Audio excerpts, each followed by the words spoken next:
Marami kasing naghahanap sa inyo ngayon. Kasi nung mga nakarang araw pa yun, lagi kayong hinahanap ni ating Lady Boss. So kahapon may nakapagsabi at may nakakita sa inyo na nasa Bagasbas kayo. Totoo ba nasa Bagasbas kayo? Ano lang, parang napadaan lang. Napadaan lang kasi maraming tao sa Bagasbas. Grabe dami. Nandun ang ganda nga tignan ng Bagasbas, buhay na buhay. Kasi daming mga daan o mga galing Manila, iba't ibang lugar.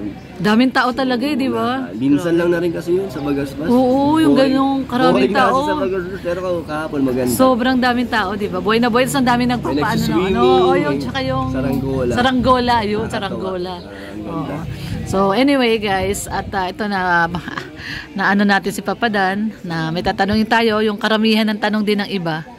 Bakit daw ang tagal ng episode 30? Hindi ko rin kasi namamalayan yung tagal kasi busy din naman. Si Kalinga Prab, lalo na si Kalinga Prab. Oo, lalong busy yun. Hindi niya siguro makikita yung ilang days ago yung upload. Doon niya lang marirealize na ang tagal na pala. Kasi talagang araw-araw yun nagbablog si Kalinga Prab at mga naka-line up naman yun. Oo, kasi ano, so ano din naman, parang same kasi sa ibang love team, di ba, hindi rin naman tuloy-tuloy, agad-agad. So talagang balance lang. Ayan, so nasagot na ni Papa Dan. Kasi yung iba, nagiging basihan nila pag nag 1 million views na daw yung last episode. Hindi naman doon din nabasa ni Kalinga Prab yun. Talagang nakaschedule yun kay Kalinga Prab. Oo nga. Ayan, good morning po sa ating lahat. Siyempre mga kalorni, mga kalingap. Ngayong araw po ng Monday ay siyempre kasama natin si Papa Dan. Ayan, at sasamahan natin siya mag-vlog sa kanyang mga beneficiary na sila Christian at Tristan at yung kay Mark, yung bago niyang beneficiary na vlog po ni Mama Udang. Actually magkakasama kami noon nung na-vlog po yun ni Mama Udang. Nag-scout kami dito sa may Labo at yung nga na-refer po yun yung si Mark. So ayan, kasama natin sila papadaan. Sila Kuya Brooks. Ayun si Rhea. Buong Team Brooks. Ayun si Udang, Mama Udang. Out. Sa naghahanap kay Mama Udang. Mama Udang, shout out! Ayun, dami naghahanap sa'yo. Namimiss ka nila. Inamin din. Namimiss ka nila. Ayan. Kaya akala ko ang inyong sailing mo ito binili mo ay. Ayan na po, kompleto ang Team Brooks kasama si Papa Dan. Siyempre Team Brooks din yan si Papa Dan. Ito na po kami sa may Labo. Ayan po. Medyo malayo po itong biyahe na to guys. At medyo malayo po ang Labo sa Dait. Kaya ayan o. Ayan. Siyempre ang ating piloto, Red Noveno. Ayan o. Naks. May pa-dimple pa. So ayan guys, dito na tayo sa Labo. At tingnan natin kung makakadaan din po tayo kay Tatay Santos. At kailangan nang maikabit ang pintuan ni Tatay Santos, yung pinto po ng mga kwarto. So subukan natin kung kakayanin pa ng oras. Kasi dalawa po yung pupuntahan natin ngayon na beneficiary ni Papa Dan. So ayan, tara po. Samahan niyo po kami.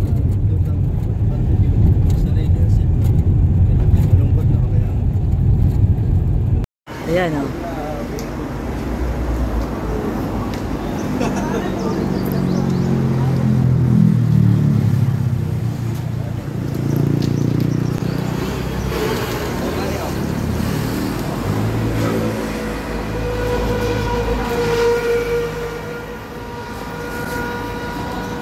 Ano yan, Papa Dan? Mani, hindi ka pa rin nagsawa sa mani. Dami natin mani doon, di ba? Sa Team Brooks, yung bigay ni Bobby. Oo, di ba? Sawa na kami sa mani. Ha? Dami, isang malaking ganun, oh. Ay, may ilang pang abot yata si Ma'am Jerica? Okay, ayan, nandito tayo. Kasama natin si Papa Dan. Nandito tayo sa Paracale. Paracale dito, ba? Paracale na to eh. Oo. So, ayan, Papa Dan. At ito ang tanong ko, Papa Dan, seryoso. Marami kasing naghahanap sa inyo ngayon. Kasi nung mga nakarang araw pa yun, lagi kayong hinahanap ni ating Lady Boss. So, kahapon may nakapagsabi at may nakakita sa inyo na nasa Bagasbas kayo. Totoo ba nasa Bagasbas kayo? Ano lang, parang Napadaan lang. Padaan lang kasi maraming tao sa Bagasbas. Grabe dami. Nandun Ang ganda nga tignan ng Bagasbas, buhay na buhay. Oo. Kasi daming mga daan o mga galing Manila, iba't ibang lugar. Daming tao talaga di ba? Minsan lang na rin kasi yun sa Bagasbas. Oo, yung ganong karaming buhay tao. kasi sa Bagasbas, pero kahapon maganda. Sobrang daming tao, di ba? Buhay na buhay, ang dami nagpapaano yung tsaka yung Saranggola, yun, Saranggola. Oo.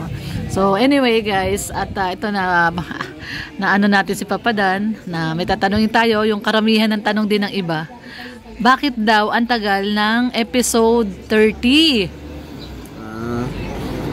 Hindi ko rin kasi namamalayan yung tagal kasi busy din naman. Si Kalingap Rab, lalo na si Kalingap Rab. Oo, lalong busy yun. Hindi niya siguro makikita yung ilang days ago yung upload. Doon niya lang marirealize na ang tagal na pala. Kasi talagang araw-araw yun nagbablog si Kalingap Rab at mga naka-line up naman yun. Oo, kasi ano, so ano din naman, parang same kasi sa ibang love team, di ba, hindi rin naman tuloy-tuloy, agad-agad. So talagang balance lang. Ayan, so nasagot na ni Papa Dan. Kasi yung iba, nagiging basihan nila pag nag 1 million views na daw yung last episode. Hindi naman doon din binabase ni Kalingap Rab yun. Talagang nakaschedule yun kay Kalingap Rab. Oo nga, kasi dami rin siyang ginagawa, di ba? Marami din. So ini-schedule pa. So hindi talaga basihan yung kung nag 1 million na yung last episode, may kasunod na. Requirements si Kalingap Rab na ganun, na ipa 1 million muna bago ano. Bago susundan uli. Oo, hindi naman, ano yan, busy lang talaga. Busy lang talaga schedule ni Kalingap. Pero ang narinig ko, supposedly ngayon yung inyong shoot, may pasok si Joy. So mamumove bukas. Bukas. Kasi Monday ngayon. So since may pasok si Joy, baka Tuesday, baka pa. Hindi pa sure. Tuesday. So syempre galing din sa bakasyon si Joy. Diba? Nag-enjoy sa kanyang family bonding. Kaya ngayon back to school na siya. Busy na ulit. Busy na ulit. So yung shoot bukas na Tuesday, hindi pa rin sure. Wala pa kasi sinasabing nakadepende rin kami kay Joy. Kung available siya, kung available. So waiting lang talaga. Yun. So pero ang kagandahan niya, kasi marami na talagang drain na daw sila. Lobat na daw sila. Pero yung malalaman lang daw nila na nagkakasama kayo ni Joy without video, without vlog, nabilaukan pa ako. Masaya na daw sila doon. Hindi sila mag-alala, baka yung iniisip na porket wala na kang nakikita sa amin na sa social media is ano naman, masaya, okay na kami ni Joy, kaya may communications. Sila malungkot at nag-isip ng mga mga negative. Kasi kahit pa paano, ito yung sinasabi nila na yung iba nakakaintindi na alam naman daw nila na may communication kay ni Joy kahit pa paano nagkikita without camera. So, yung ba, Papa Dan, masasabi mo na yung konting privacy gusto mo maibigay sa inyo? Siyempre naman, kahit lalo na si Joy, ayoko maramdaman niya lagi na lang may camera, lagi na lang kailangan ipakita. So, gets naman niya ng iba pang mga solid simula umpisa sa Danjoy na ganun yung gusto na namin din. Yung mga solid talaga, yung mga DJ. At actually, sa mga live naman namin nila Rhea, marami naman din nakakaintindi. Sinasabi nga, huwag maghanap, huwag maging demanding, bigyan ng privacy. So, meron lang talagang iba. Mga ilan-ilan lang naman na masyadong naghahanap, nagdidemand.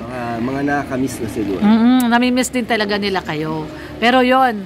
So, yung susunod daw na adventure ng Danjoy ay Manila Adventure. Kailan ba yon? Totoo ba yon? April 29 yon. April 29, alis na kayo. So, right after ng birthday mo? Tapos ng birthday natin. So, luluwas na kayo? Sure na yon? Oo, nakaplano na yun. Nakaplano na. Gano'n kayo katagal sa Manila? May 1 lang daw yun. Hanggang May 1 lang? So, ilang araw lang? Velvet Box lang kasi talaga yung travel na yun. Sinama lang kami mga ambassadors. So, sa Velvet Box talaga yung lakad na yun. May meeting sila. Sinama lang kayo. So, 2 days lang yun. So, ayan. Pero, masaya na ang magiging outcome ng Manila Tour. Baka mag-vlog kayo doon? Magpa-vlog kayo doon? Siyempre. Kaya yung mga bahala dyan. Yan. Okay. So, ayan, Papa Dan. Maraming salamat. Ayan. At na-interview natin ng exclusive si Papa Dan. Kanya-kanyang interview to. Wala tong pareho. Salamat, Papa Dan. Isa-isa. Ganyan kabait si Papa Dan. Talagang bibigyan niya tayo ng time. Salamat, Papa Dan. May nanonood. Oo. Siyempre, hindi sila magsasawa. Ayan. Thank you. Thank you po. Sold out nga lagi sila.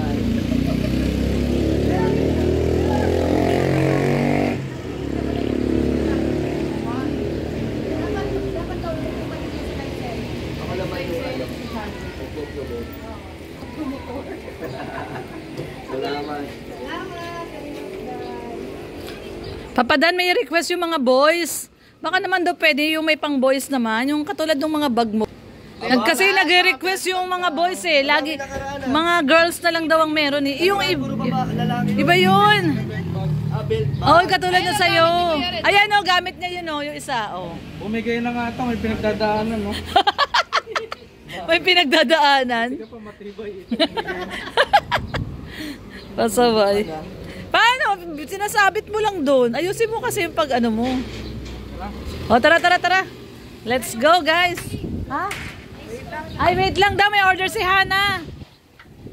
Wait lang daw. May iced coffee pa. Ayan na, guys. At naka one to go na si, ano, another one pa pala. Si Mark. 1 to go. Ayan, si Christian. Mabait itong magkapatid na to, si Christian tsaka si Tristan.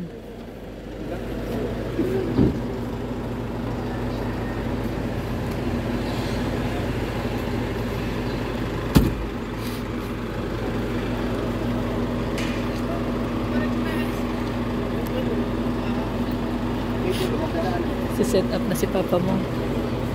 Si-set up na po si Kuya Brooks at ipaprank daw po niya si Papa Dan. Tignan natin kung magiging successful yung pagpaprank niya kay Papa Dan. Malalaman natin kung hindi makakalata si Papa Dan.